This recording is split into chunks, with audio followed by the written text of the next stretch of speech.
আপনাদের নৌকার নাম শেরে বাংলা কেন? আমাদের পূর্বপুরুষ থেকে বলছেন ঢাকা শহরে 22 দিয়ে যখন প্রথম পুরস্কার পেয়েছিল তখন আমাদের ওই ঢাকার থেকে এই শেরে বাংলা নামে বাংলার ভাগ হিসাবে প্রখ্যাত নামে বিখ্যাত নামে মানে পরিচিত হয়েছিল। সেই সময়কার থেকে আমাদের গ্রামের নৌকার নাম থাকে শেরে বাংলা ভিটেপাড়া। যে হচ্ছে বাংলার ভাগ ছিল শেরে বাংলা। সেই একে নাম হ্যাঁ সেই নাম অনুসারেই মনে করেন আমাদের নৌকার নাম হয়েছিল শেরে বাংলা। নৌকার কয় হাত মানে দৈর্ঘ্য? মোটামুটি 65 হাতের মতো হবে। 65 হাতের মতো। আপনাদের মাঝি মাল্লারা সব কি গ্রামবাসী? হ্যাঁ, আমাদের সবাই গ্রামবাসী এবং আমরা সবাই এক পুজোটা। এই নৌকাটা নির্মাণ করতে ব্যয় খরচ কিরকম হয়েছে? ব্যয় খরচ প্রায় 8 লক্ষ টাকা। 8 লক্ষ টাকা। এই 8 লক্ষ টাকা ইন্ধন কারা? ইন্ধন আমাদের জনসাধারণ সবাই, গ্রামের সবাই। আচ্ছা। আর এই নৌকা আমরা তো দেখলাম এই একই গ্রামে দুইটা নৌকা। হ্যাঁ, এই সম্পর্কে একটু আমাদেরকে আমাদের এই গ্রামের দুইটা নৌকা বলতে মনে করেন একটা অপর গোষ্ঠীর, আমাদের পরামানিক গোষ্ঠীর যারা অঙ্গ সংগঠন আছে এরা মানে শেরে বাংলা ভিটেপাড়া এর নামে পরিচিত, আর ওদেরটাও অন্য নামে পরিচিত। শেরে বাংলা মাঠে যখন যায় তাহলে দুই নৌকার নাম যে একই, তো সেক্ষেত্রে কি কোনো? না, আমাদের শেরে বাংলা ভিটেপাড়া আর ওদের শেরে বাংলা ভিটেপাড়া আজম ব্রাদার্স। ও আচ্ছা, মানে সাথে আরো কিছু সংখ্যা আছে।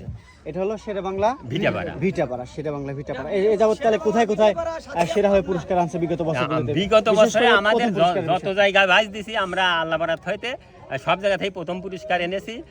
আমাদের প্রথম নৌকায় তো 13টা প্রথম পুরস্কার পেয়েছি। এরকম একটা রেকর্ড আছে। বাহ বাহ বাহ, একটা করতালি হতেই পারে। এই সেই নৌকা নাম শেরে বাংলা ভিটেপাড়া। বৃক্ষ তোমার নাম ফলে পরিচয়, যেখানে যায় সেখানে প্রথম স্থান অধিকার করে আসে। যখন পুরস্কার নিয়ে গ্রামে আসা হয় গ্রামবাসীর প্রতিফলন কিরকম দেখা যায়? তখন মনে করেন আমাদের ছোট বড় আনিক বনতা সবাই মানে আনন্দ উৎফুল্ল হয়ে সবাই একতা ভাবে আমরা প্রাইজের কাছে এইরকম ভিড় জমাই। আচ্ছা, পুরস্কার গ্রামের আনন্দ সবাই ভাগাভাগি। কিন্তু পক্ষান্তরে যেভাবে যদি হেরে আসা হয় কোথাও থেকে, যদি হয়, তো সেক্ষেত্রে গ্রামের প্রতিক্রিয়া কেমন থাকে? তখন তো মানে যখন একটু উপর দিতে হয় তখন তো মানুষের মন মানসিকতা একটু পরিবর্তন হবে। হার জিত আছেই এবং সব দিকে যে হবে।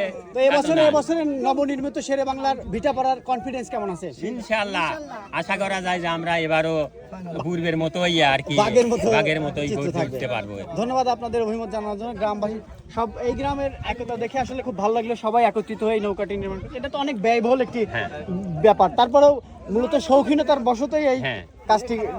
কত বছর ধরে এই কাজের সাথে সম্পৃক্ত আছে? আমাদের পূর্বপুরুষ থেকে এই ঐতিহ্য আসছে। আমাদের গ্রামের ঐতিহ্যই এই নৌকা ভাই। আচ্ছা, বাংলাদেশের নৌকা মনে করেন যে আমাদের নৌকায় বাইরে আপনাদের নৌকার স্লোগান কি? যখন জিতে আসেন তখন কিভাবে আপনারা শেরে বাংলা ভিটেপাড়া জানতে একটু